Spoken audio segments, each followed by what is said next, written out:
Hi guys, I hope you're good. Today is 2 years since I moved onto my boat.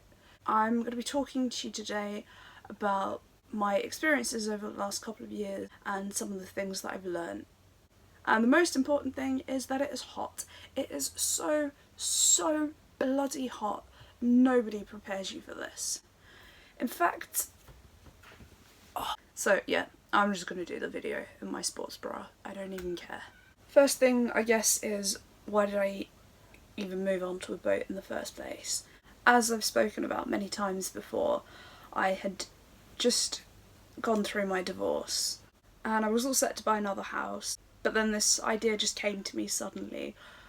Why don't you buy a boat? You've always liked boats. So went and saw a few boats and ended up buying Snapdragon. And initially when I got my boat, I wasn't even thinking really about taking it out or cruising very much.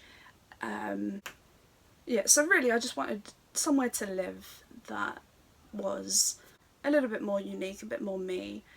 I knew that continuous cruising just wasn't going to be an option for me because I work shifts around the clock and I do go away a lot.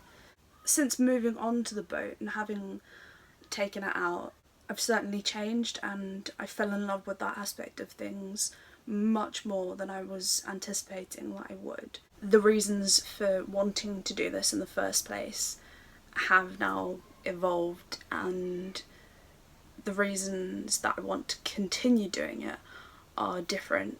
I feel like in a lot of ways the last 2 years have just happened around me. One of the things that was drawing me to this lifestyle was for the freedom.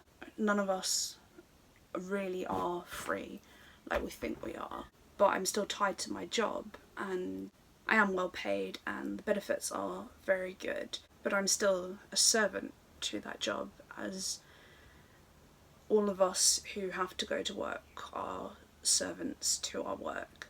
I'm very conscious that this video has been very negative so far, and certainly that's not what I'm trying to portray.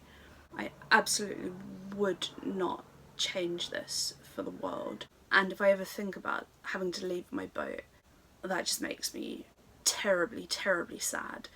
A lot of people say to me that I've changed a lot since I've had my boat, and when you're just living day to day, you can't always see that, you can't always feel that, but everyone says that I'm a lot happier and I look a lot healthier, and I suppose I can see that.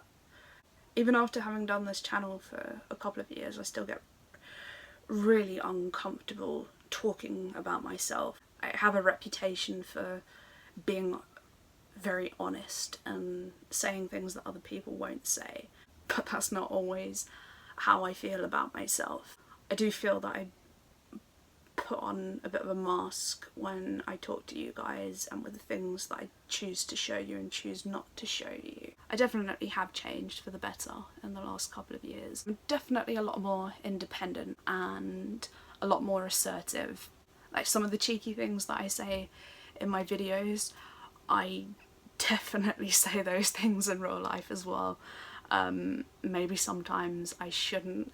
And I am a lot happier, definitely. Overall, I'm a lot happier. I know that doesn't translate to my face sometimes. Another big thing that people ask me all the time is if I have any regrets or if I would do things differently. The only regret that I have is that I didn't do it sooner. If I could have done anything differently, I would definitely have done more cruising. But like I said, real life hasn't always made that possible. Some advice that I would give to anyone that was thinking about getting a boat: don't get a boat on a mooring. That would be my advice. Having a mooring doesn't encourage you to cruise. So as I've said, today is my 2-year anniversary of being on the boat. So yesterday I had a wee celebration to mark the occasion.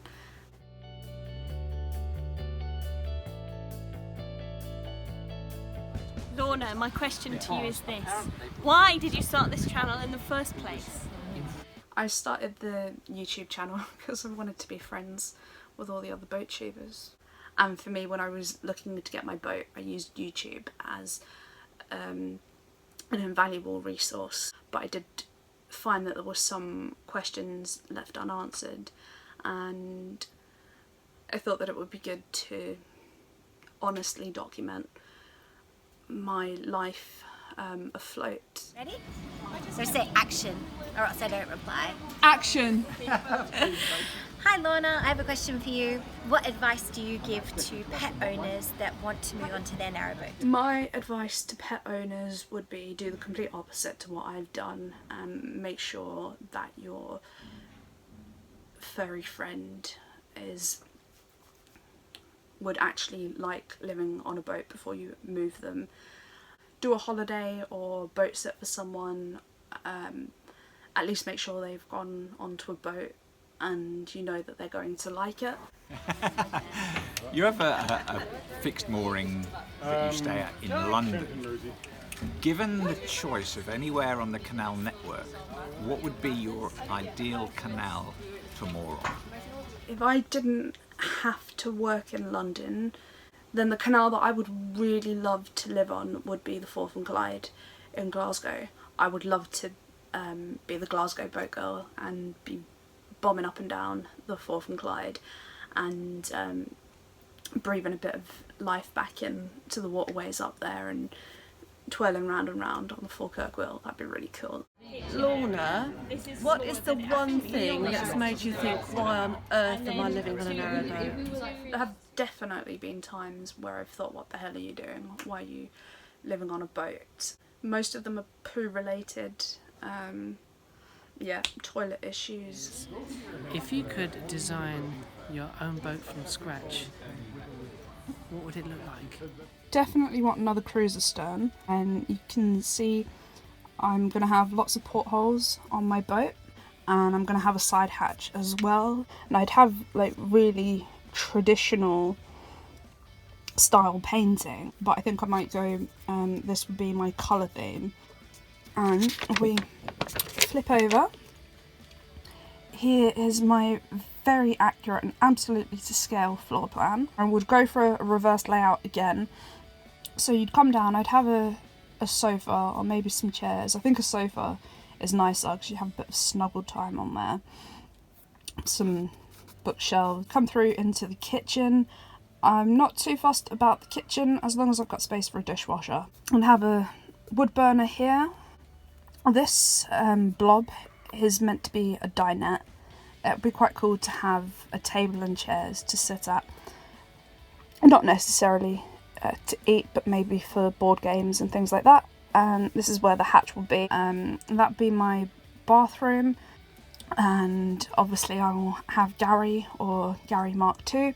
And then for the bedroom, I would like to have the bed up against the end wall of the boat, and this would all be windows and a door here to go out onto the bow, and that would all be glass as well. So I'd put the wardrobe here behind the bed, and I'd have drawers underneath like I've got now. My question is, why have you decided on a compost toilet rather than any other sort of canal boat toilet?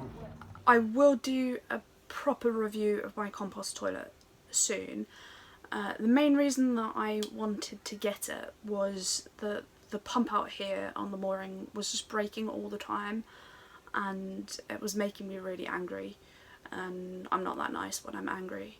It's much better for the environment, it saves so much water, and it's absolutely the best thing that I've ever done on my boat. I recommend it to anybody.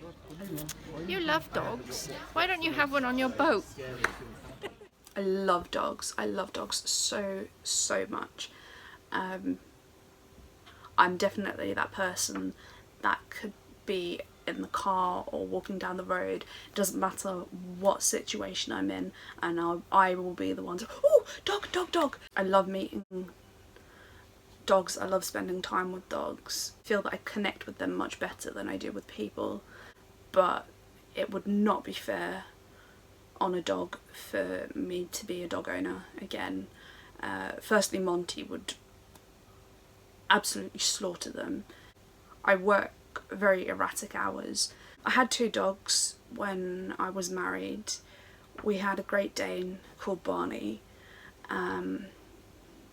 Sadly, he died when he was only 2 years old. He had a tumour, and that was one of the hardest things that I've ever had to deal with. It just broke us. He was so much a part of us, and everything that we did revolved around him, and he was just the most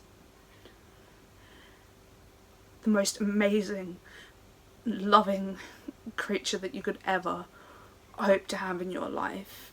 That was so hard when we lost him, and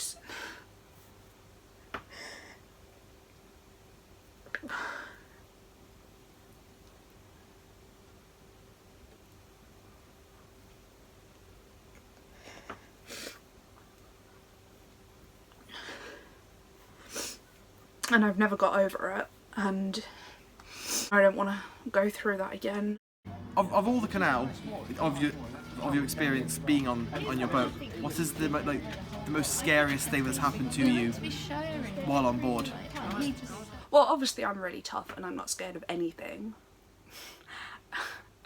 But there have been some scary things that have happened to me since I've lived on my boat, but they've been more towpath related things. I'm sure there must have been something scary. The scariest thing that has ever happened to me since I've been on the boat is when Monty fell in the water in front of me. And then there was another incident one morning where a swan, quite a young swan, got stuck in between my boat and the pontoon, and the boat was bashing against him, and just saw like his poor little head, and he was smacking on my bedroom window. So I ran out. It was snowing at the time. I didn't have any shoes on. I was just in my pyjamas, and I ran out, and he was bleeding all around his neck. So I had to untie the boat and let the boat drift so he could get away. And he was alright after that, but I was really, really scared for him. Do you have any advice for women living on a boat on their own? The things that you find difficult are not because you're a woman, they're because they're things that you haven't experienced before. Everybody's been inexperienced in something before. Trust yourself, trust your own instincts. Know that you know your boat. Don't be afraid to ask for help. But don't allow yourself to be taken advantage of. That has been what I've learned over the last life-changing 2 years, and I would not change it for anything. If you haven't subscribed already, please make sure to do so. If there's anything else that you want to know, let me know in the comments below. I will see you all again very, very soon. Bye. Oh my ball. George, what's your question? Georgie. Georgie. Will you throw my ball? Yeah. Yeah, I'm sorry, I'm a bit dirty like that. Oh, he's had half of it! That is a bit. Down in one, eh?